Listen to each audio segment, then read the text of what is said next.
12 News, one of the wettest years on record. In Robbinsdale, we'll show you the result. Plus, a New Hope man's difficult journey with his health, a journey that cost him his foot. And later, it all adds up really quickly. What to consider if a pet is on your holiday gift list. 12 News starts right now.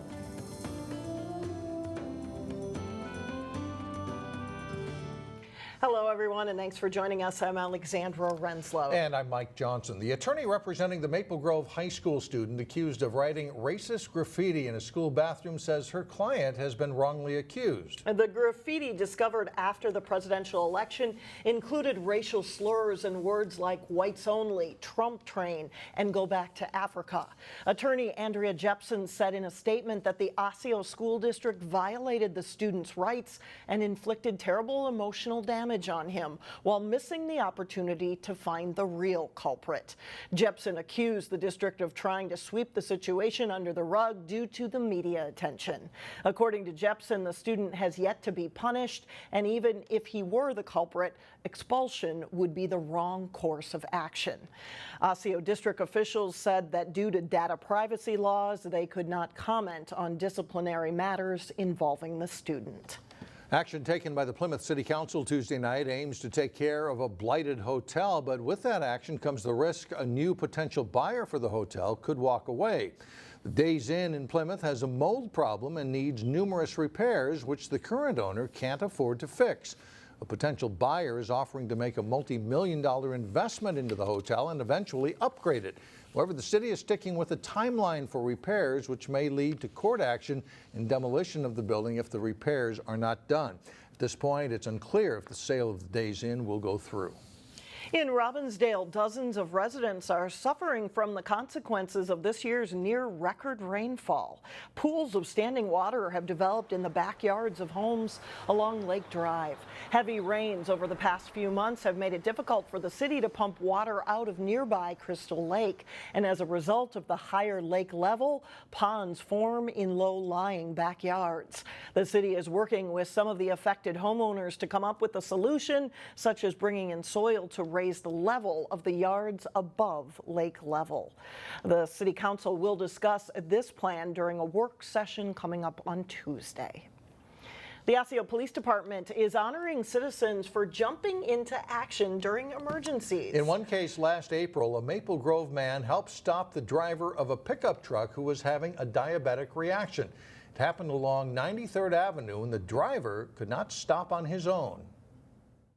As it got across 169, it went into oncoming traffic. At that time, cars were getting pushed off the road into the ditch because they could see the squad behind with the lights and sirens, and also could observe the vehicle coming at them the wrong way. Police dashcam video shows the pickup truck weaving back and forth and eventually crossing over into oncoming traffic, where he forced several cars into the ditch. At one point, he sideswiped a school bus. Now, look over on the right and you can see another truck driven by Rick Pocklington. He's been watching what's happened and wanted to get in front to create a roadblock, and it worked. You can see the tires still spinning after the truck rear-ended Pocklington and stops. And Pocklington was among those honored by the Osseo City Council this week.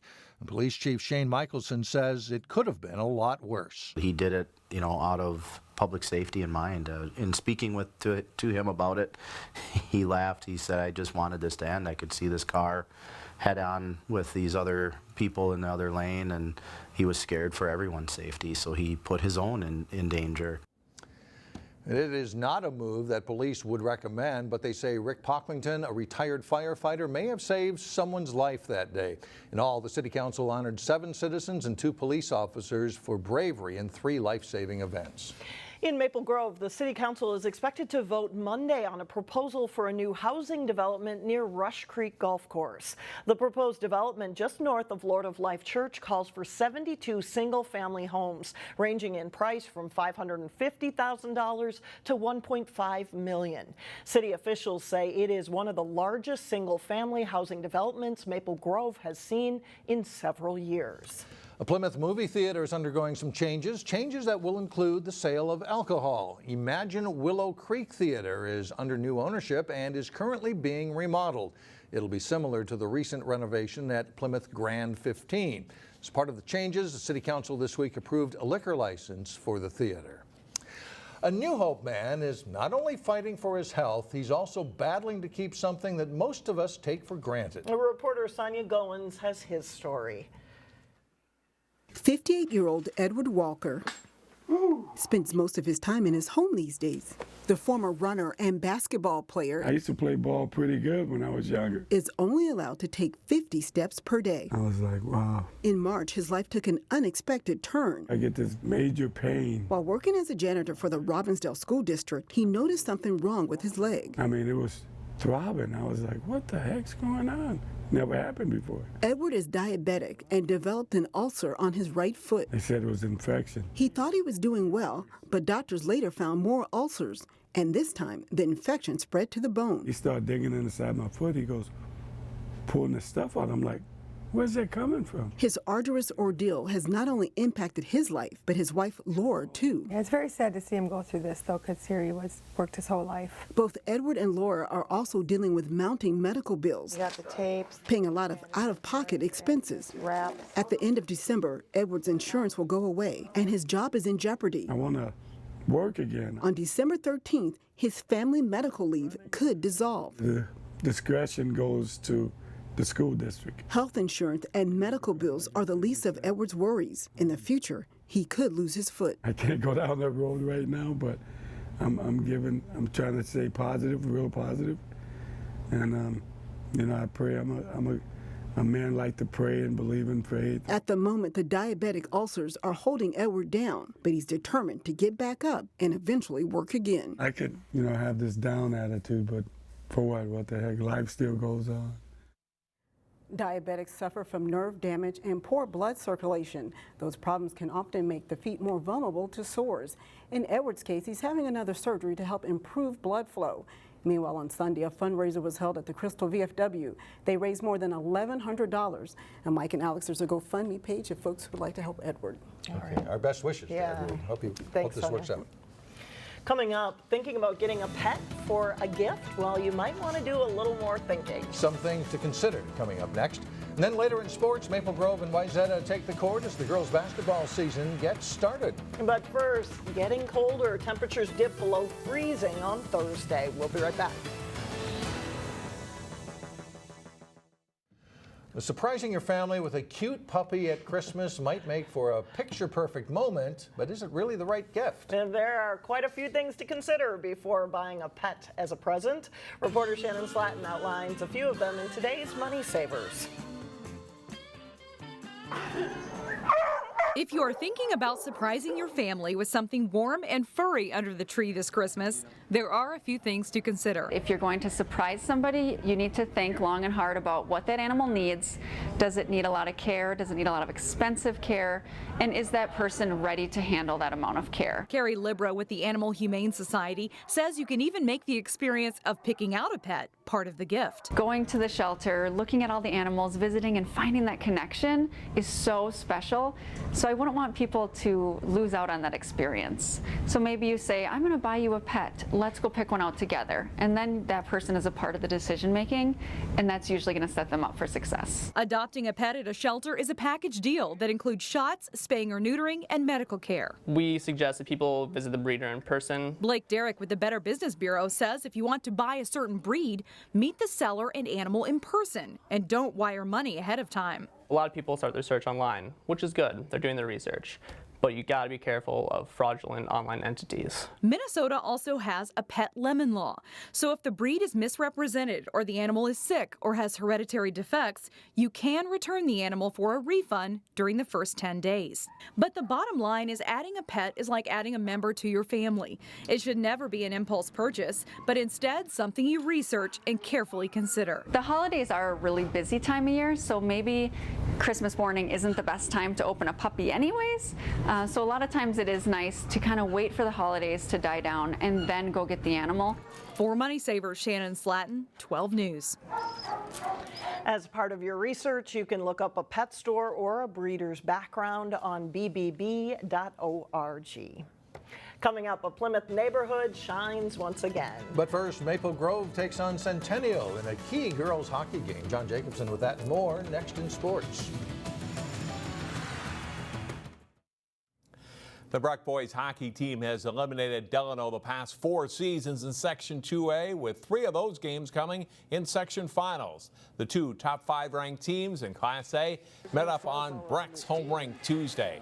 After a scoreless first period, Delano's Ben Myers slides the pass to John Kiernan, who scores a power play goal early in the second period. Late in the period, Breck turns it over in the neutral zone. Myers is being held up and sets Kiernan for a shorthanded goal. It's 2-0 Tigers after 2 periods of play.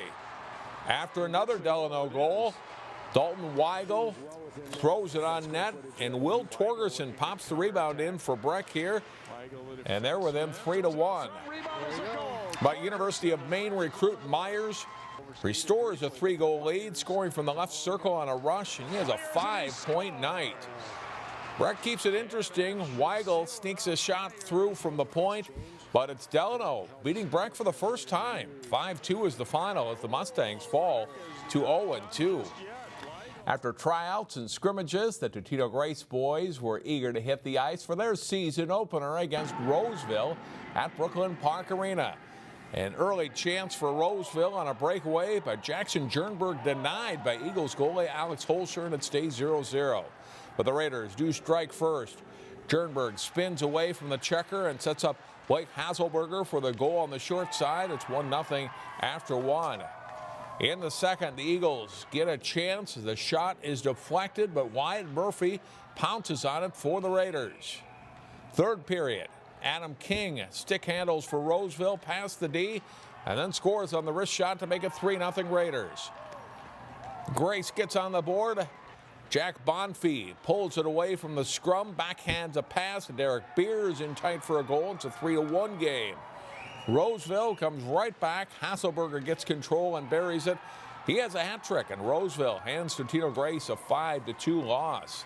In girls hockey, Maple Grove beat Centennial in the Section 5AA title game to advance to the state tournament for the first time last year. The teams will meet up on Centennial's home ice on Tuesday. Early in the first period, Maple Grove's Maya Martinez puts it on goal. Taylor Wente there for the rebound. It's a 1-0 lead. Cougars draw even. Annika Linzer putting in her own rebound for a power play goal. Second period starts tied at 2, but less than 30 seconds in, Martinez buries the wrist shot. It's 3-2 Crimson. Centennial gets a break when the centering pass deflects in off a skate early in the third period, and it's 3-all. But the Crimson get 2 power play goals later in the period, including this one from Aaron Roll.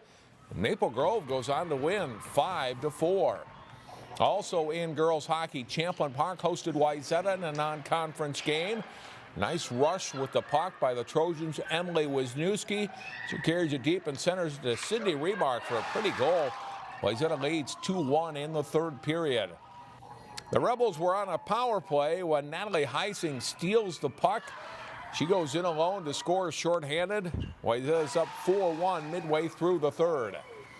A short time later, though, on a 5-on-3 power play, Champlin Park's Kaylee Woods puts the shot on net. There's a scramble in front, and Micah Sutherland buries the puck in on the rebound to make it a 4-2 game. Wayzata answers that, though. Wisniewski with a nice poke check in her zone, and then Heising flips the puck ahead to Maddie McCollins, who goes in and buries the puck for the final goal of the game. The Trojans win 5-2. They are now 3-2 on the season. Girls basketball teams are getting their seasons started.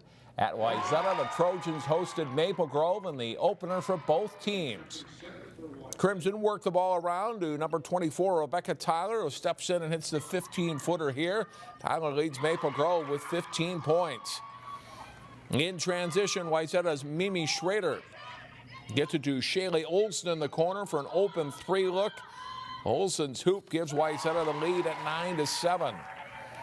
Emily Layton, a nice pass to a cutting Callie Tyson for the layup. Tyson leads all scorers with 19 points.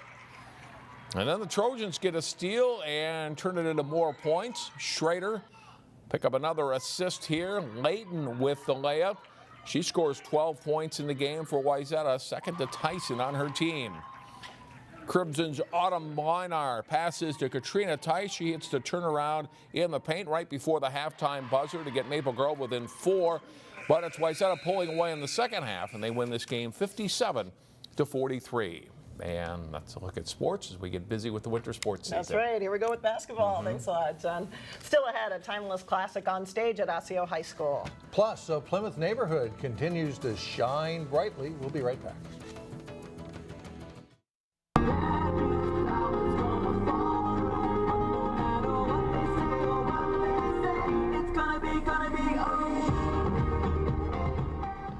Wow, look at that. The shimmering is back in a Plymouth neighborhood. What a sight to see. 58,000 lights synchronized to music. It's designed and built by Mike Justak and others with Parkinson's disease. This is year number 7 of the display, and some new features this year. Part of the light show pays a tribute to Prince. Also look for the moment when all 58,000 lights go on at once. It represents the 58,000 Americans newly diagnosed with Parkinson's in 2016. You can see the display at 4320 Ithaca Lane in Plymouth. And by the way, last year Mike got a letter from Xcel Energy saying that he used 26% more electricity than his neighbors. So what did he do? He leveled the playing field by adding more lights to his neighbors' displays. That's one way to do it, right? Way to go, Mike. Well, if you have a little girl in your house who loves fairy tales, there's one place you should be this weekend.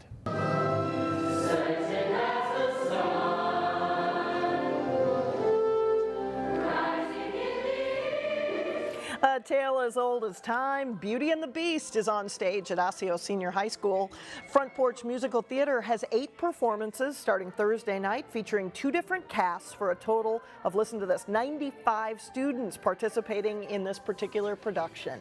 Expect all of your favorite songs and characters in a time frame that fits for the youngest of fans. It's just slightly shorter than the full show. So it makes it perfect for families of all ages that want to come out in under 2 hours. They can see this big, beautiful show with full sets and costumes, and it's the original Disney's Beauty and the Beast. The show opens Thursday and it runs until Sunday, December 11th, and you can buy tickets at frontporchmusicaltheater.com or at the door if they're available. A true classic there. I know a certain 6-year-old granddaughter who would love that. Who might like that, that's right. She would. That does it for us. Thanks so much for joining us. And we'll see you back here again tomorrow starting at 4.